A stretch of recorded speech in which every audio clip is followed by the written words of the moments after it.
So hi guys, welcome back to my YouTube channel.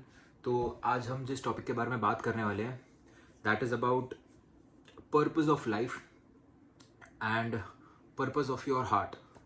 सो ये दो अलग चीज़ें हैं कि आप क्या करना चाहते हो और आपको क्या करना चाहिए। तो ये दो अलग चीज़ें होती है यहाँ पर। तो यहाँ पर वो हम नक्षत्रों की मदद से समझ सकते हैं, बहुत ही बेसिक कॉन्सेप्ट है। पर आप कभी भी किसी की भी लाइफ अगर आप स्टडी करने जाओगे तो आपको द नक्षत्र ऑफ द लग्ना एंड द नक्षत्र ऑफ मून, ये बहुत एक सिंपल आपको हमेशा एक इंसाइट दे देता है कि इंसान की लाइफ कैसी होने वाली है, उसकी लाइफ डिफिकल्ट होने वाली है या ईजी होने वाली है, या फिर वो उसकी लाइफ में वो कितना कर सकता है और उसको कितने करने की ताकत है। तो यहाँ पर यहाँ पर मैंने इसको दो कॉन्सेप्ट है यहाँ पर। तो पहली जो कॉन्सेप्ट है, आप इस तरीके से देखते हो, जो लग्न का जो नक्षत्र है, वो नक्षत्र का जो लॉर्ड है वो कहाँ पर बैठा हुआ है और उसकी एनर्जीज जब आप हाउस के साथ मिक्स करते हो तो क्या रिजल्ट आता है, that is your purpose of life. और वहाँ से आपको purpose of life as this body.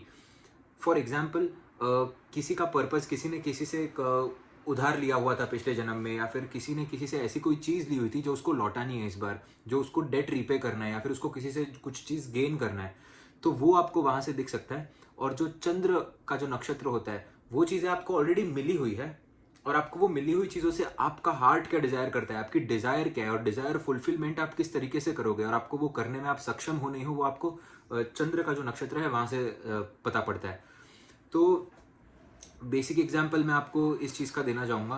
तो अगर आप हमें कुंडली उठाएं, फर्स्टली समझिए, फर्स्ट अगर हाउस में उत्तर भाद्रपद नक्षत्र आ रहा है तो Saturn is the lord of Uttara Bhadrapada नक्षत्र।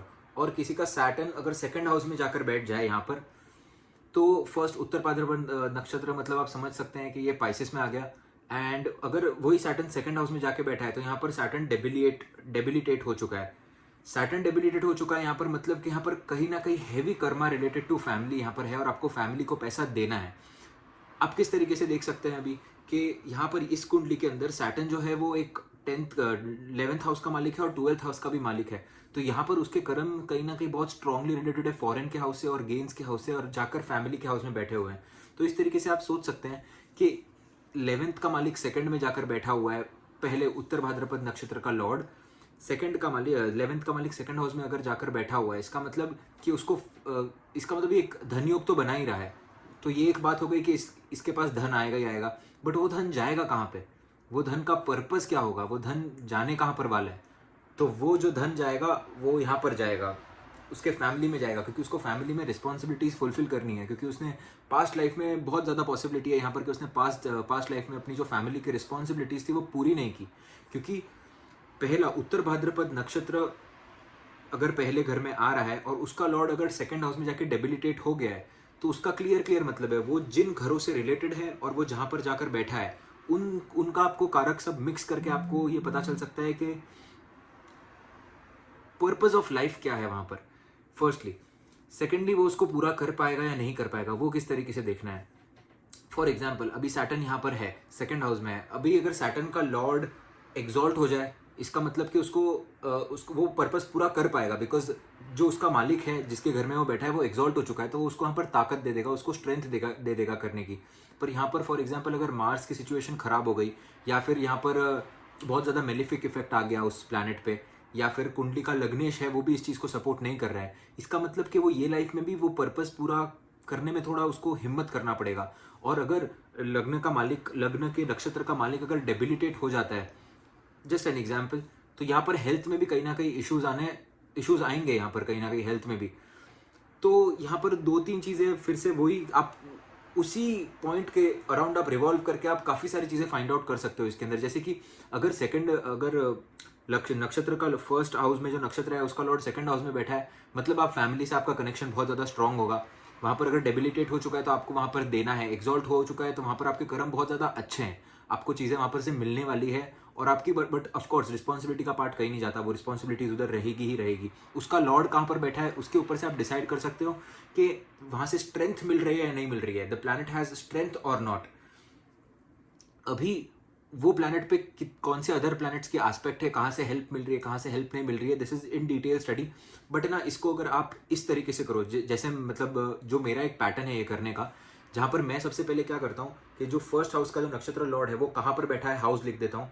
वो हाउस का लॉर्ड कहाँ पर बैठा है वो लिख देता हूँ। जो प्लैनेट है उस पर कितने अदर प्लैनेट्स की एस्पेक्ट है, it expected by how many planets, कौन सी दृष्टियों से वो एस्पेक्टेड है, बिकॉज हर एक प्लैनेट की हर एक दृष्टि का अलग मीनिंग होता है। फॉर एग्जाम्पल सैटर्न की तीसरी दृष्टि अलग काम करेगी और 10वीं दृष्टि अलग काम करेगी। Saturn's 10th aspect would be like a miracle, मतलब in normal cases also, just like Mars की अष्टम जो दृष्टि होगी वो एथ दृष्टि जो होगी वो बहुत ज़्यादा डेंजरस हो सकती है, but at the same time उसकी जो फोर्थ एस्पेक्ट होगी वो कहीं ना कहीं कुछ अलग इफेक्ट दे रही है। तो कौन से प्लैनेट की इन द जुपिटर मार्स और कौन से प्लैनेट की एस्पेक्ट किस तरीके से किस चीज़ पे पड़ रही है और वो किस चीज़ को डिनोट कर रहा है पहले, फिर थर्ड थिंग आप वो देख सकते हो।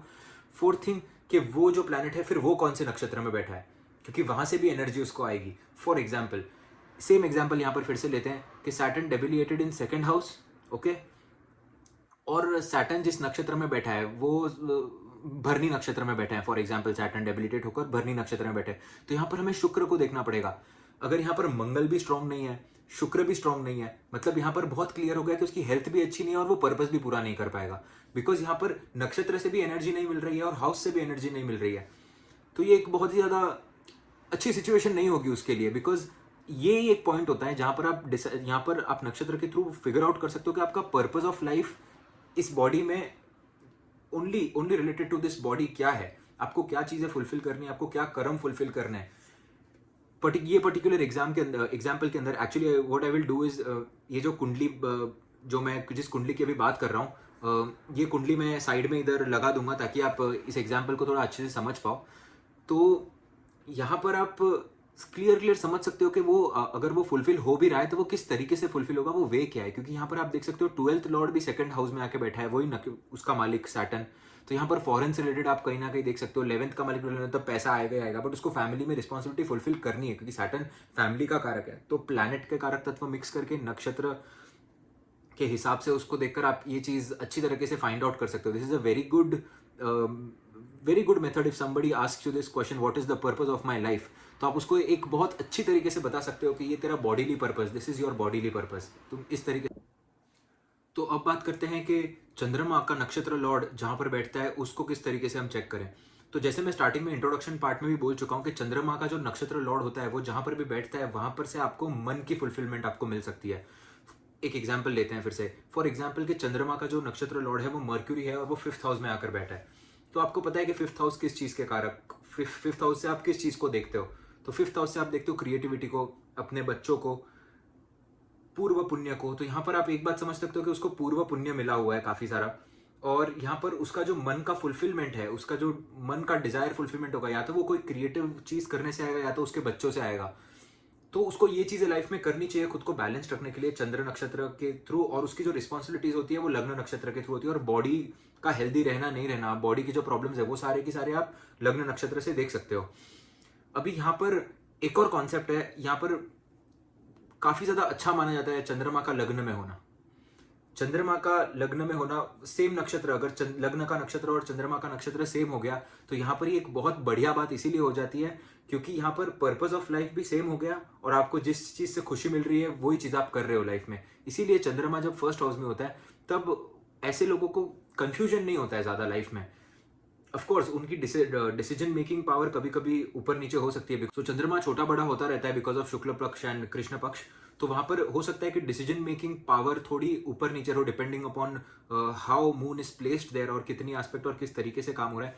बट अगर आपका लग्न नक्षत्र और चंद्रमा का नक्षत्र सेम हो तो इसका मतलब बहुत क्लियर इसका सिंगल मतलब ये होता है कि आपका पर्पज ऑफ लाइफ भी सेम है और आपकी जो इंटरेस्ट की चीज़ें हैं वो भी सेम है। ऐसे लोग जीवन में खुश रहते हैं काफ़ी ज़्यादा, बिकॉज आपने एक वर्ड सुना होगा हॉबी बेस्ड प्रोफेशन। ये लोग या तो हॉबी बेस्ड प्रोफेशन करते हैं या तो ये जो भी प्रोफेशन करते हैं उसमें इनको मजा आने लग जाता है, उसमें इनका ऑलरेडी मन अपने आप लगने लगता है, बिकॉज जहाँ पर चंद्रमा फर्स्ट हाउस में है तो चीज़ें सेम हो गई। तो जैसे आपने सुना होगा कि आप उसको एक चंद्र लग्न से अलग चेक करते हो और आप एक लग्न से अलग चेक करते हो। आप बोलते हो लग्न पे जो इफेक्ट आएंगे वो बॉडी पे आएंगे, चंद्र से जो इफेक्ट आएंगे वो बॉडी पे भी आएंगे और माइंड पे भी आएंगे। तो यहाँ पर आप इमेजिन कर सकते हो कि ये क्या रीजन है इस चीज़ का। जब चंद्रमा फर्स्ट हाउस में होता है तब आपका पर्पज ऑफ लाइफ भी सेम हो गया और आपका आपको जिस चीज़ में इंटरेस्ट है वो भी आपका सेम हो गया, तो आपकी डायरेक्शन सेम हो गई, तो आपकी डायरेक्शन हेवायर नहीं है यहाँ पर। आपके माइंड में आपकी स्प्लिट पर्सनैलिटी यहाँ पर नहीं हो सकती। ऐसे जो लोग होते हैं जिनका चंद्रमा पहले घर में होता है, वो लोग एक ही डायरेक्शन में चलेंगे और उनकी एक ही पर्सनालिटी होगी। उनको ऑफकोर्स उनके मूड स्विंग होंगे होंगे क्योंकि चंद्रमा फर्स्ट हाउस में, बट यहाँ पर इनडिसाइसिव नहीं होंगे वो अपनी पर्सनालिटी को लेकर। फॉर एग्जाम्पल, अगर कोई एग्रेसिव है पर्सनालिटी वाला, तो वो एग्रेसिव है तो है, नहीं है तो नहीं है।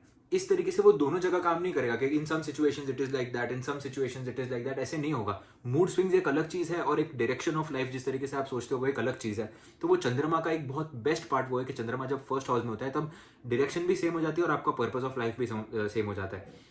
So this is the concept which I wanted to talk about today.